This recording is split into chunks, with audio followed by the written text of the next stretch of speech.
الحمدللہ رب العالمین والصلاة والسلام علی اشرف الانبیاء والمرسلین اما بعد فاعوذ باللہ من الشیطان الرجیم من ہمزہ ونفخہ ونفثہ بسم اللہ الرحمن الرحیم رب اشرح لی صدری ویسر لی امری واحلل عقدۃ من لسانی یفقہوا قولی اللہم انفعنا بما علمتنا وعلمنا ما ينفعنا وزدنا علما فبشر عباد الذین یستمعون القول فیتبعون احسنہ اولئک الذین ہداہم اللہ واولئک هم اولو الالباب اعوذ باللہ من الشیطان الرجیم بسم اللہ الرحمن الرحیم ومنهم من يستمعون إليك أفأنت تسمع الصم ولو كانوا لا يعقلون ومنهم اور ان میں سے من يستمعون إليك وہ بھی ہیں جو غور سے سنتے ہیں آپ کی بات أفأنت تسمع الصم ولو كانوا لا يعقلون کیا آپ سنا سکتے ہیں بہروں کو ولو كانوا لا يعقلون اگرچہ وہ عقل نہ کرتے ہوں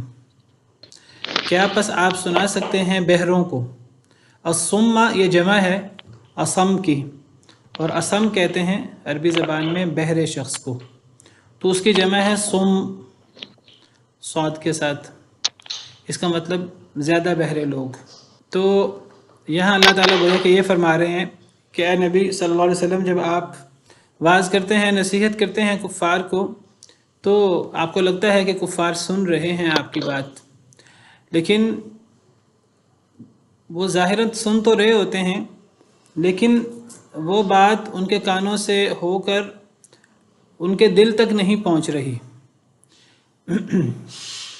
یعنی وہ کانوں سے صحیح فائدہ نہیں اٹھا رہے کانوں سے فائدہ کب ہوگا کانوں سے فائدہ تب ہوگا جب کانوں کے ذریعے کوئی بات گزرے گی اور گزر کر دل تک پہنچے گی اور دل اس پر غور و فکر کرے گا تدبر کرے گا اسی لیے آگے عقل کرنے کا ذکر ہے کیا پس آپ سنا سکتے ہیں بہروں کو اور اگرچہ وہ عقل نہ کرتے ہوں کیا پتہ لگا اس سے پتہ لگا کہ اگر کوئی شخص کانوں سے سن لے حق بات لیکن وہ حق بات پر دین کی بات پر واعظ و نصیحت کی بات پر اگر وہ غور نہ کرے تدبر نہ کرے تو گویا کہ اس نے کانوں سے سنا ہی نہیں گویا کہ وہ بہرا ہے چاہے وہ حقیقت میں بہرا نہ ہو کیا پتہ لگا اس سے یہ پتہ لگا کہ اللہ نے جو ہمیں اعضاء دیے ہیں سارے کے سارے اللہ تعالیٰ نے ہمیں جو صلاحیتیں دی ہیں ساری کی ساری کوئی شخص اگر ان اعضاء کا وہ استعمال نہ کرے کہ جس کام کے لیے اللہ نے ہمیں یہ اعضاء دی ہیں کوئی شخص اگر ان صلاحیتوں کا جو اللہ نے ہمیں صلاحیتیں دی ہیں اگر ان کو دین کی خدمت میں دین کے غلبے کے لیے دین پر عمل کرنے کے لیے اگر استعمال نہ کرے تو گویا کہ وہ ان اعضاء سے خالی ہے اور ان صلاحیتوں سے خالی ہے گویا کہ وہ ان اعضاء سے اور ان صلاحیتوں سے فائدہ نہیں اٹھا رہا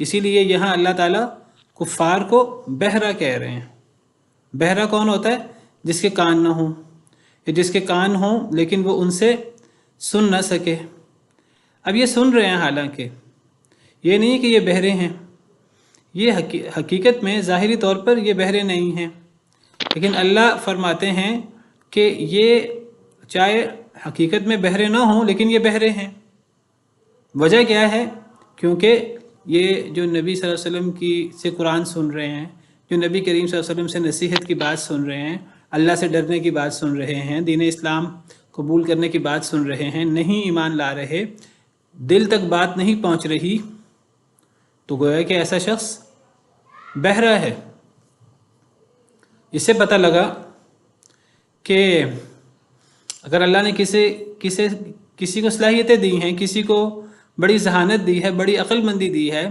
اگر وہ اس عقل اور ذہانت کو استعمال نہیں کرتا اللہ کی پہچان کے لیے دین اسلام کو سمجھنے کے لیے اپنے مقصد زندگی کو پہچاننے کے لیے اور اس کے مطابق عمل کرنے کے لیے تو اس سے بڑا بے وقوف کوئی نہیں ہے ایسا شخص گویا کہ وہ مجنون شخص کی طرح ہے وہ بے وقوف شخص کی طرح ہے کہ جس کو اللہ نے کوئی ذہانت نہیں دی کوئی عقل نہیں دی ایسا شخص تو انسان کہلانے کے لائق نہیں ہے ایسا شخص تو پھر جانور ہے جانور بھی یہی کام کرتے ہیں جانوروں کے کان تو ہوتے ہیں ان کو کانوں سے آواز بھی سنائی دیتی ہے اگر کسی جانور کے پیچھے اگر آپ اس کے پیچھے زور سے بولیں گے تو اس کو آپ کی آواز تو سنائی دے گی، آپ کی آواز سن کر وہ آپ کی طرف دیکھے گا بھی مڑ کر، لیکن اسے آپ کی بات سمجھ نہیں آئے گی کیونکہ اسے آپ کی بولی نہیں آتی۔ تو کافر لوگ بھی جب ان کے سامنے وعظ و نصیحت کی بات کی جائے تو ان کی حیثیت جانوروں کی طرح ہے۔ اسی لیے اللہ تعالیٰ نے سورہ بقرہ میں دوسرے پارے میں کفار کی مثال جانوروں کی دی ہے۔ وَمَثَلُ الَّذِينَ كَفَرُوا كَمَثَلِ الَّذِي يَنْعِقُ بِمَا لَا يَسْمَعُ إِلَّا دُعَاءً وَنِدَاءً۔ کافروں کی مثال ایسے ہے جیسے کوئی شخص اس کو پکارے جو نہ پکار سنتا ہے نہ ندا سنتا ہے۔ صُمٌّ بُكْمٌ عُمْيٌ فَهُمْ لَا يَعْقِلُونَ۔ اللہ فرماتے ہیں یہ کافر بہرے ہیں، گونگے ہیں، اندھے ہیں، صرف بہرے نہیں ہیں کانوں سے بلکہ یہ گونگے بھی ہیں، ان کی زبانیں ہیں لیکن گونگے ہیں۔ کیا مطلب گونگے ہیں؟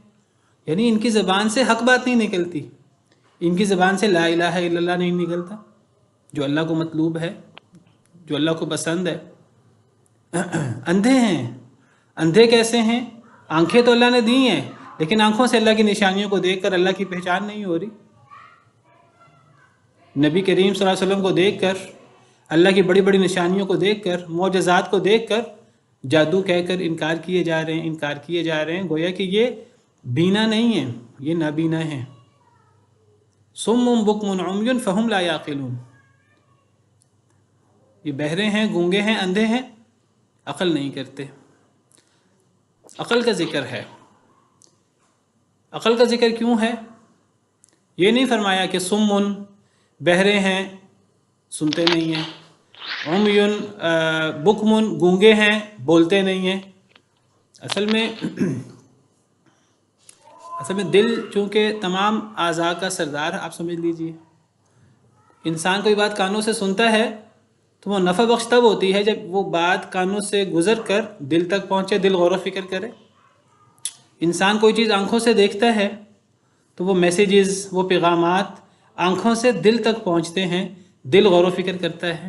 تو قرآن کریم میں اکثر جہاں اللہ تعالیٰ کافروں کی بات کرتے ہیں، ہدایت کی بات کرتے ہیں، تو جو ہدایت یافتہ ہوتا ہے اللہ کہتے ہیں ہاں یہ اپنے اعضاء سے کما حقوق فائدہ اٹھا رہا ہے، لیکن جو بندہ اپنے اعضاء سے فائدہ نہیں اٹھاتا تو اللہ فرماتے ہیں کہ یہ بہرے ہیں، گونگے ہیں، اندھے ہیں، یہ غور و فکر نہیں کرتے، عقل نہیں کرتے۔ یہ اللہ فرماتے ہیں اللہ نے ان کے کانوں پر مہر لگا دی، اللہ نے ان کے دلوں پر مہر لگا دی، اللہ نے ان کے کانوں پر مہر لگا دی، اللہ نے آنکھوں پر پردہ کر دیا ہے۔ ختم اللہ علی قلوبہم وعلی سمعہم وعلی ابصارہم غشاوہ۔ اسی طرح باقی اعضاء کو لے لیجئے، اسی طرح باقی صلاحیتوں کو لے لیجئے۔ اگر اللہ نے کسی کو مال دیا ہے، وہ اس مال کو دین کے غلبے کے لیے اللہ کے حکم کے مطابق استعمال نہیں کر رہا، اس سے بڑا فقیر کوئی نہیں ہے۔ اور جو بندہ جس کے پاس مال نہیں ہے، تھوڑا ہے، لیکن جتنا ہے وہ دین کے لیے اللہ کی راہ میں استعمال کرتا ہے، اس سے بڑا غنی کوئی نہیں ہے۔ اصل غنا تو غنا القلب، الغنا غنا القلب، صحیح حدیث ہے۔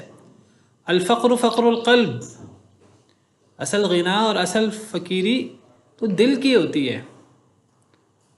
اگر ایک بندہ مالدار ہے لیکن وہ اللہ کے حکم کے مطابق خرچ نہیں کر رہا، وہ دنیا کا سب سے مالدار شخص ہے، تو اس سے بڑا فقیر کوئی نہیں ہے۔ اور اگر ایک شخص غریب شخص ہے لیکن جتنا ہے بہترین صدقہ جہد المقل، تھوڑا پیسہ ہے، تھوڑی اس کے پاس فراوانی نہیں ہے، تھوڑا مال ہے لیکن وہ کوشش کر کے خرچ کرتا ہے، یہ بہترین صدقہ ہے، اس سے بڑا مالدار کوئی نہیں ہے اللہ کی نظر میں۔ اللہ نے صلاحیتیں دیں، اللہ نے علم دیا۔ ایک بندہ بہت بڑا سائنٹسٹ ہے لیکن وہ اپنی صلاحیتوں کو دین کے لیے استعمال نہیں کر رہا۔ بہت بڑا سافٹ ویئر انجینئر ہے، اپنی صلاحیتوں کو دین کے لیے استعمال نہیں کر رہا، تو اس کے اس علم کا کیا فائدہ ہے؟ کوئی فائدہ نہیں ہے۔ وَمِنْهُمْ مَنْ يَنْظُرُ إِلَيْكَ، ان میں سے وہ بھی ہیں جو دیکھ رہے ہیں آپ کو، ظاہراً وہ آپ کو دیکھ رہے ہیں، اللہ نے آنکھیں دی ہیں، وہ آپ کو دیکھتے بھی ہیں۔ أَفَأَنْتَ تَهْدِي الْعُمْيَ، کیا پس آپ ہدایت دے سکتے ہیں؟ العمیہ، عمی یہ جمع ہے اعمیٰ کی، اعمیٰ کا مطلب نابینا شخص، العمیہ اس کی جمع ہے اندھوں کو، کیا آپ اندھوں کو راہ دکھلا سکتے ہیں؟